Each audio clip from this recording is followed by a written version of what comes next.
बाप और बेटे रूल कुदस के नाम से आमीन। अज़ीज़ मोमिनीन, आलमगीर कलीसिया 29 जून को मुक़द्दस पतरस और मुक़द्दस पालूस रसूल की ईद मनाती है। इस ईद का आगाज़ 258 खेसिन में 29 जून को हुआ, जिसमें मुक़द्दस पतरस और मुक़द्दस पालूस की जिस्मानी बाक़ियात को शाहराए आपिया के ज़मीन दोस्त कब्रिस्तान में लाया गया। ये दोनों रसूल अजीम सतून और मुमार हैं। इनकी अजीम क़ियादत में बहुत से लोगों ने मसीही ईमान को कबूल किया, मसीह को अपनी ज़िंदगी में उतारा और खुदावंद के नाम की गवाही देने लगे। आज हम भी देखते हैं कि बहुत दफ़ा हम भी जब खुदावंद यीशु मसीह के नाम की गवाही देते हैं तो खुदावंद आज भी हम में अपने आप को ज़ाहिर करता है। अजीज़ मोमिनीन, ये दोनों शख्सियात बहुत बड़ी अजीम शख्सियात हैं, जिनका दोनों का ज़िक्र जो है एक वक्त में करना बहुत मुश्किल है। इन दोनों शख्सियात में से मैं आज मुक़द्दस पतरस रसूल की ज़िंदगी पर बात करूँगा, जिसे कैथोलिक कलीसिया के लिए चुना गया, खुदावंद यीशु मसीह की कलीसिया के लिए चुना गया। तो उसकी हालात ज़िंदगी पढ़ने से पहले, बयान करने से पहले मैं बाइबल मुक़द्दस में हवाला पढ़ना चाहूँगा। मुक़द्दस मत्ती की मार्फत लिखी गई अंजील, उसका 16वां बाब और उसकी 17वीं आयत। तो यीशु ने जवाब में उससे कहा, मुबारक है तू शमौन बर योना, क्योंकि ये बात जिस्म और खून ने नहीं बल्कि मेरे बाप ने जो आसमान पर है तुझ पर ज़ाहिर की है। और मैं तुझसे कहता हूँ कि तू कैफा है, और मैं इस कैफा पर अपनी कलीसिया बनाऊँगा और आलम असफल के दरवाज़े इस पर गालब ना आएंगे। और मैं आसमान की बादशाही की कुंजियाँ तुझे दूँगा, और जो कुछ तू ज़मीन पर बांधेगा वो आसमान पर बंधा रहेगा, और जो कुछ तू ज़मीन पर खोलेगा वो आसमान पर खुला रहेगा। आमीन। अजीज़ मोमिनीन, मुक़द्दस पतरस रसूल, बाइबल मुक़द्दस में इसके दो नाम हैं। पहला शमौन, शमौन इसका पैदाइशी नाम है, जो खुदावंद यीशु मसीह भी मुक़द्दस मत्ती की मार्फत लिखी गई अंजील में बयान करता है, 16वां बाब और उसकी 17वीं आयत, जिसमें कहा है, यीशु ने जवाब में कहा, मुबारक है तू शमौन बर योना। शमौन इसका पैदाइशी नाम है और यूना इसके बाप का नाम है। दूसरा नाम पतरस, ये नाम इसको खुदावंद यीशु मसीह ने दिया। खुदावंद यीशु मसीह ने मुक़द्दस मत्ती की मार्फत लिखी गई अंजील में कहा है, तू कैफा है और मैं इस कैफा पर अपनी कलीसिया बनाऊंगा। कैफा जो है ये अरामी ज़बान का लफ्ज़ है, जिसका यूनानी में तर्जमा पतरस किया जाता है। और मुक़द्दस पतरस रसूल की अपनी मादरी ज़ुबान जो है वो भी अरामी है, लेकिन मुक़द्दस पतरस जो है वो यूनानी में भी गुफ्तगू करता है। मुक़द्दस मत्ती की मार्फत लिखी गई अंजील, उसका 26वां बाब और उसकी 73वीं आयत। मुक़द्दस पतरस रसूल की रहाइश, पेशा और बुलाहट। मुक़द्दस पतरस रसूल सूबा जलील के बैत सदा का रहने वाला है, जिसके बारे में मुक़द्दस यूहन्ना के मुताबिक लिखी गई अंजील, उसका पहला बाब उसकी 44वीं आयत में लिखा है कि वो सूबा जलील का बैत सदा का बशिंदा है। और फिर हम देखते हैं कि जब खुदावंद यीशु मसीह ने भी अपनी अलानिया ज़िंदगी का आगाज़ किया तो मुक़द्दस पतरस रसूल जो है वो कुफ्र-ए-नहूम में अपनी रहाइश पजीर जो है वो हो जाता है, उसमें रहना शुरू कर देता है। क्योंकि हम पाक कलाम में भी देखते हैं, मुक़द्दस मरकज़ के मुताबिक लिखी गई अंजील पहला बाब 21वीं से 30वीं आयत, कि खुदावंद यीशु मसीह भी इनकी रहाइश गाह को जो है अपना क़याम जो है करने के लिए मखसूस करता है। लिखा है कि वो इबादत खाना से निकल कर याकूब और यूहन्ना के साथ इंद्रियास और पतरस के घर में दाखिल हुआ, जहाँ पर पतरस की सांस तप से पड़ी थी।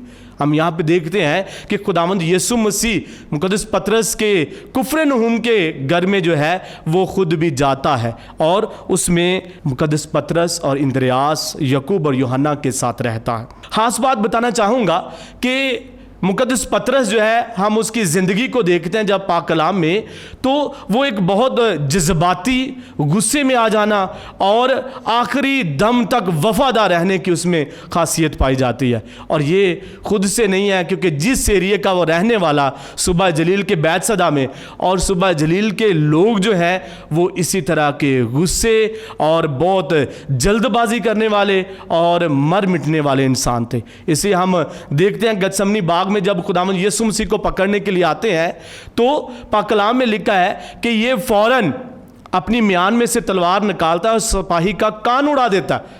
यहां से हमें पता चलता है वो कितना जोशीला और जल्दबाज इंसान भी था। लेकिन हम देखते हैं कि साथ साथ वो अपने आप को खुदा के साथ बहुत वफादारी में भी रखता है। इसलिए हम देखते हैं कि खुदावंद यीशु मसीह हमेशा उसे अपने साथ साथ रखते हैं। अब बात करना चाहूँगा मुकद्दस पतरस के पेशा की।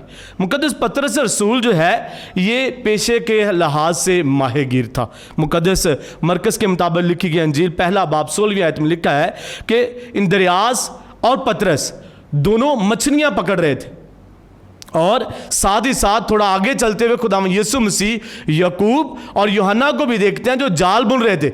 ये आपस में मछलियों का कारोबार करते थे और इनका काम जो है वो माहिरगिरी था। और हम जब बुलाहट की बात करते हैं अभी तीसरे हिस्से में, तो जब खुदावंद यीशु मसीह इसको बुलाते हैं तो उसे कहते हैं कि तू माहिरगिर है, मेरे पीछे चल, मैं तुझे आदमगिर बनाऊंगा। और फिर देखते हैं हम मुकद्दस पतरस जो है सब कुछ वहीं पर छोड़ता है और खुदावंद यीशु मसीह के पीछे चल निकलता है। और अब हम एक ऐसा हिस्सा देखते हैं जिसमें खुदावंद यीशु मसीह जो है मुकद्दस पतरस को फजीलत बख्शता है, और साथ ही हम देखेंगे कि वो रहनुमा के तौर पर शागिर्दों में भी बाहर उभर रहा है। देखते हैं कई बातों में मुकद्दस पतरस जो है, बल्कि पाक कलाम में भी जहाँ भी हम मुकद्दस पतरस के हालात ज़िंदगी को देखते हैं, नामों की फहरिस्त को देखते हैं, तो मुकद्दस पतरस का नाम हमेशा सरे फहरिस्त आपको मिलेगा। और जब रहनुमाई देखते हैं कि एक रहनुमा के तौर पर, लीडर के तौर पर भी निकलता है, तो सबसे पहले जहां कहीं भी शागिर्दों में सवाल की बात आती है तो हमेशा पतरस ही खुदावंद यीशु मसीह से सवाल करता है। हम देखते हैं मुकद्दस मत्ती 15वां बाब और उसकी 15वीं आयत में लिखा है, फिर पतरस ने मुखातब होकर कहा, ये तमसील हमें भी समझा। यानी खुदावंद यीशु मसीह अगर कोई कहानी या तमसील सुनाता है तो मुकद्दस पतरस ही जो है उसका जवाब मांगता है। फिर हम दूसरी जगह पे देखते हैं कि खुदावंद यीशु मसीह से पतरस ही कहता है कि हमने सब कुछ तेरे पीछे छोड़ा, हमें बता कि हमें क्या मिलेगा। तो खुदावंद यीशु मसीह उनसे कहते हैं, जब नई तकवीन में इब्ने इंसान अपने जलाली तख्त पर बैठेगा तो जो मेरे पीछे होली हैं वो 12 तख्तों पर बैठकर इसराइल के 12 कबीलों का इंसाफ करेंगे। मुकद्दस मत्ती 19वां बाब उसकी 27वीं और 28वीं आयत में। अब हम देखते हैं मुकद्दस पतरस रसूल का इकरार और यीशु अल मसीह की कलीसिया की जिम्मेदारी। खुदावंद यीशु अल मसीह ने जब शागिर्दों से पूछा कि लोग मुझे क्या कहते हैं, तो शागिर्दों ने कहा बाज़ इलियास कहते हैं, बाज़ एलिया, जो हम इलियास और एलिया है, हम इर्मिया भी कहते हैं, और कहते हैं कि बाज़ कहते हैं अंबिया में से कोई आ गया। तो खुदावंद यीशु मसीह शागिर्दों से कहता है तुम मुझे क्या कहते हो? तो मुकद्दस पतरस रसूल ही जवाब देता और कहता है कि तू अल मसीह जिंदा खुदा का बेटा है। तो हम यहाँ पे देखते हैं कि खुदावंद यीशु अल मसीह ने मुकद्दस पतरस के ईमान के इस इकरार की तारीफ करते हुए कहा, मुबारक है तू शमौन बरयोना, क्योंकि ये बात जिस्म और खून ने नहीं बल्कि मेरे बाप ने जो आसमान पर है तुझ पर जाहिर की है। और मैं तुझसे कहता हूँ कैफा है और मैं इस कैफा पर अपनी कलीसिया बनाऊंगा। इस आलमगीर कलीसिया का आगाज़ खुदावंद यीशु मसीह पतरस पर करता है। और हम देखते हैं कि मुकद्दस पतरस रसूल ने कलीसिया की जिम्मेदारी जब ली तो 25 बरस तक कलीसिया की खिदमत करता रहा। और मुकद्दस पतरस रसूल ज़मीन पर खुदावंद यीशु अल मसीह का कायम मकाम भी कहा जाता है, और पापा आज़म मुकद्दस पतरस का जानशीन होता है। पोप या पापा आज़म का खिताब रोम के बिशप और मुकद्दस पतरस के जानशीन को दिया जाता है। मुकद्दस पतरस से आज पोप फ्रांसिस तक 266 पोप हो गुजरे हैं, जिसमें हम देखते हैं आज जो 266वां पोप फ्रांसिस है, ये आज मुकद्दस पतरस की गद्दी नशीनी पर पाकमा कैथोलिक कलीसिया की रहनुमाई कर रहे हैं। अजीज़ मोमिनीन, अब मैं बात करना चाहूँगा क्योंकि आज जब 29 जून को मुकद्दस पतरस रसूल और मुकद्दस पालूस रसूल की शहादत के दिन को मनाया जाता है, तो मैं बात करना चाहूँगा मुकद्दस पतरस रसूल की शहादत पर। मुकद्दस पतरस रसूल खुदावंद यीशु मसीह के आसमान पर जाने के बाद 10 साल के बाद वो रोम में चला जाता है, और जब रोम में खिदमत कर रहा है, खुदा के कलाम की अंजील की खुशखबरी सुना रहा है, तो बहुत सारी मुश्किलात भी इस पर उतरी, क्योंकि एक एक पैगाम में मुकद्दस पतरस रसूल के साथ जो है वो लोग 3000 के करीब लोग खुदावंद यीशु मसीह को कबूल करते हैं, और इसकी वजह पर बहुत सारी मुश्किलात का सामना करना पड़ा। लेकिन एक रिवायत है कि मुकद्दस पतरस जो है वो शहर रोम को छोड़कर जाने के लिए बाहर निकलता है शहर से, और देखता है कि खुदावंद यीशु मसीह शहर रोम की तरफ जो है वो वापस आ रहे हैं। और खुदावंद यीशु मसीह जब शहर में दाखिल हो रहे हैं तो मुकद्दस पतरस कहते हैं, ए उस्ताद तू कहाँ जाता है? और खुदावंद यीशु मसीह ने कहा कि मैं दोबारा सलीब पर जान कुर्बान करने को हूँ। मुकद्दस पतरस कहते हैं दोबारा सलीब पर जान कुर्बान करने के लिए, तो फिर उसे याद आता है कि वो दोबारा से दुख सहेगा, तो उसे याद आता है कि खुदावंद मुझसे कुछ चाहता है। तो फिर दोबारा से मुकद्दस पतरस जो है वो रोम में दाखिल होता और उसे दोबारा पकड़ लिया जाता है, और जब पकड़ लिया जाता है तो उसे शहीद करने के लिए ले जाते हैं, और उसे सलीब जब देने लगते हैं तो वो मुखातब होकर उनसे कहता है कि मुझे सलीब जो है सीधी ना दी जाए, बल्कि मेरी ख्वाहिश है ये सलीब मेरे उस्ताद की है, मुझे उल्टी सलीब दी जाए। तो फिर उन्होंने उसको उल्टी सलीब दी, और उसकी शहादत पर भी कहा जाता है जब उसे उल्टी सलीब दी गई मुकद्दस पतरस रसूल को, तो बहुत सारे लोगों ने उसके ईमान को देखकर मसीही ईमान को कबूल किया है। और हम देखते हैं उसकी इन बातों में सबसे बड़ी सिफ्त जो ये है कि मुकद्दस पतरस जो है वो इंसानी कमज़ोरी में भी रहा, लेकिन जितनी दफ़ा वो गिरा है उतनी दफ़ा वो उठ खड़ा भी हुआ है। उसने माफ़ी मांगी है, क्योंकि मुकद्दस लूका अंजील नवीस अपनी अंजील में लिखता है कि जब मुर्ग ने तीसरी दफ़ा बांग दी तो खुदावंद यीशु मसीह ने पतरस की तरफ मुड़कर देखा, और मुकद्दस पतरस बाहर जाकर जार जार रोने लगा। वो अपने आप में पशेमान हुआ, और वो उसे याद आया कि खुदावंद ने मुझे कहा था कि आज मुर्ग के बांग देने से पहले तो 3 दफ़ा मेरा इनकार करेगा।